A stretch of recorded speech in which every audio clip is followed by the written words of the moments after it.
صلی اللہ علیہ وسلم صلی اللہ علیہ وسلم۔ الحمدللہ وکفا وسلام علی عبادہ الذین اصطفیٰ، اما بعد۔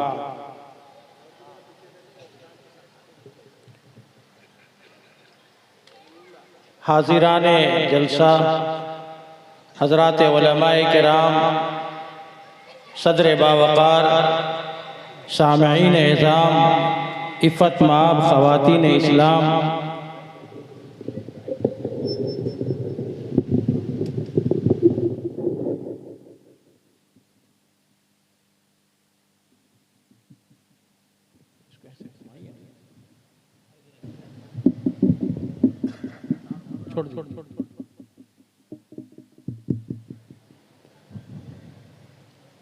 عزیز محترم عزیزم حافظ مولانا نور اللہ صاحب نے تاثرات کے لیے سب سے پہلے میرا نام ہی پیش کیا۔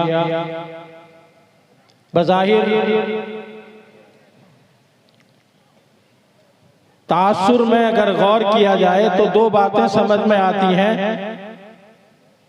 ادارے کے نوعیت سے ایک تعلیمی تاثرات ہے اور دوسرا تعمیری تاثرات۔ آئیے میں سب سے پہلے بات کو یہاں سے شروع کرنا چاہوں کہ عزیز محترم رئیس جامعہ اشاعت العلوم کے نام کی ابتدا خیر سے ہے، اور حدیث پاک میں ہے وَإِذَا أَرَادَ اللَّهُ بِشَيْءٍ، نہیں دوسری بات کہنا چاہتا، جب اللہ پاک کسی سے خیر کی امید رکھتے ہیں تو اسے دین کی سمجھ دیتے ہیں، تو ان کے نام کی ابتدا خیر سے ہے، اور دین بھی لگا ہوا ہے۔ آپ کے تاثرات پیش کرنے سے پہلے میں عرض کروں کہ سب سے پہلے ان کی فراغت جب ہوئی ایک عظیم ادارے سے ہوئی، ہونے کے بعد نہایت کمزور مسجد کے ایک حجرے میں انہوں نے تعلیم شروع کیا، اور اس وقت مجھے بھی اس پروگرام میں آنا ہوا۔ مسجد کے اطراف میں ہم نے پروگرام کیا، بحمداللہ اس کے بعد ہر روز، ہر دن، ہر سال ترقی کے ہی تاثرات کی کہانی پڑھی جا رہی ہے، اس طور پر کہ اللہ نے انہیں فکریں دی اور اپنے بڑوں کی فکر لی۔ دین کی احیاء کے لیے جب ہندوستان میں ارتداد کا ہوا، کفر و ضلالت اور گمراہی پھیلی ہوئی تھی، ہمارے اکابرین نے سرزمین ہند کے مسلمانوں کی ایمان، قرآن، سنت کو بچانے کے لیے فکر یہ کیا، اور اسی فکر کا نتیجہ دارالعلوم دیوبند ہے، اور اسی فکر کے نتیجے میں جامعہ اشرف العلوم، مرکز العلوم، جتنے ادارے ہیں سب اسی کی کڑی ہیں، اسی کی شاخیں ہیں۔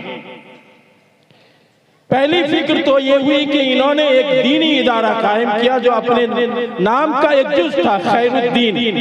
پھر اس کے بعد انہوں نے جہاں جوان بچوں کی تعلیم کی فکر کی، وہیں نونہال کے لیے علی پبلک اسکول کا قیام ہوا۔ پھر اس کے بعد بنات کا سلسلہ ہے، کہا جاتا ہے مرد کی تعلیم فرد کی تعلیم، ایک مرد پڑھتا ہے تو ایک فرد پڑھتا ہے، جب ایک عورت پڑھتی ہے تو ایک گھر سنورتا ہے، اس کی فکر لی گئی۔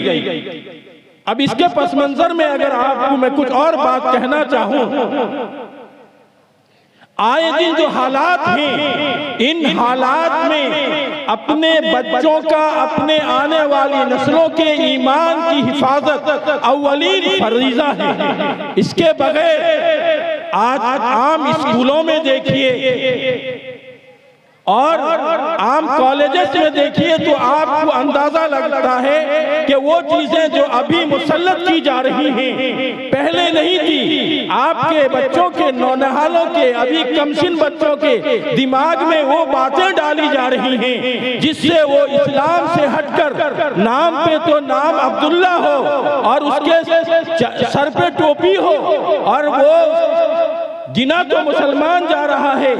لیکن ابھی پچھلے پرسوں دن کٹکنے کے ایک جلسے میں تھا, شیخ طریقت مرشد امت حضرت اظہر کریم صاحب نے کہا کہ افریقہ میں ایک لڑکا رہتا تھا اور اچھے پیسے کماتا تھا. اس کے والد کا انتقال ہوا تو انتقال میں اسے بلایا گیا. باپ کی ڈیڈ باڈی کو انتقال ہونے کے بعد اس کے جنازے کو 36 گھنٹے رکھے گئے. 36 گھنٹے کے بعد بیٹا سفر کر کے فلائٹ سے پہنچا ہے تو محلے والوں نے اسے غسل دلا دیا, نہلا دیا, کفنا دیا اور جنازے کے لیے کھڑا ہوا ہے تو بیٹا الگ کھڑا ہوا ہے. وہ یہ نہیں جانتا کہ یہ ہو کیا رہا ہے. جب جنازہ لوگوں نے پڑھ لیا, پڑھنے کے بعد اس نے پوچھا یہ کیا ہو رہا تھا. لوگوں نے بتایا کہ ایمان والوں کے یہاں انتم سنسکار کی, دفنانے کفنانے کی, آخری رسوم کے ادا کرنے کی یہ ایک صورت ہے. آج اللہ کا کرم ہے, اللہ کا فضل ہے, اللہ کا احسان ہے کہ ہمارے اکابرین و اساگرین اس فکر کو لے رہے ہیں جو بڑوں نے فکر دی تھی. ان کی ایک کڑی حضرت مولانا عزیز محترم خیر الدین سلمہ ہیں. اللہ ان کی عمروں میں برکت عطا فرمائے, ان کے اداروں کو قبول فرمائے, ہمیں اس میں لگ کر کے اس میں فروغ دینے کی توفیق نصیب فرمائے.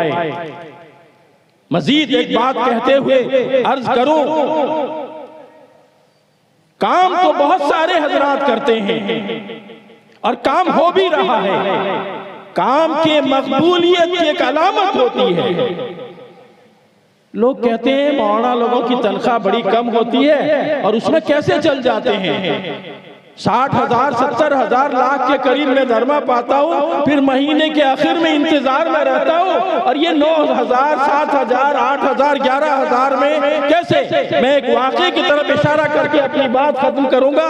حضرت امام بخاری رحمت اللہ علیہ نے بخاری شریف لکھی اور لکھی بڑے اہتمام کے ساتھ لکھی. کتابیں حدیث کی بہت ساری ہیں لیکن اصح الکتب بعد کتاب اللہ, قرآن پاک کے بعد اگر کسی کتاب کو عظمت دی گئی ہے, مرتبہ دیا گیا ہے, فوقیت دی گئی ہے, اور صحاح ستہ میں سب سے بڑی کتاب اگر ہے امام بخاری رحمت اللہ علیہ کی وہ کتاب بخاری شریف ہے. علماء جانتے ہیں, آپ حضرات کے علم میں بھی ہوگی, لیکن اللہ نے اس کتاب میں ایسی برکت نازل فرمائی. یہ اس کے لکھنے والے کی کتاب کی مقبولیت کی دلیل ہے. تو میں یہ لفظ کہنے کی جرأت کر رہا ہوں, آپ کا آنا, یہ لوگوں کا جمع ہونا اور اس ادارے کا قائم ہونا, تعمیرات کا ہونا اور تعلیمی سلسلے ہر نہج میں ہونا.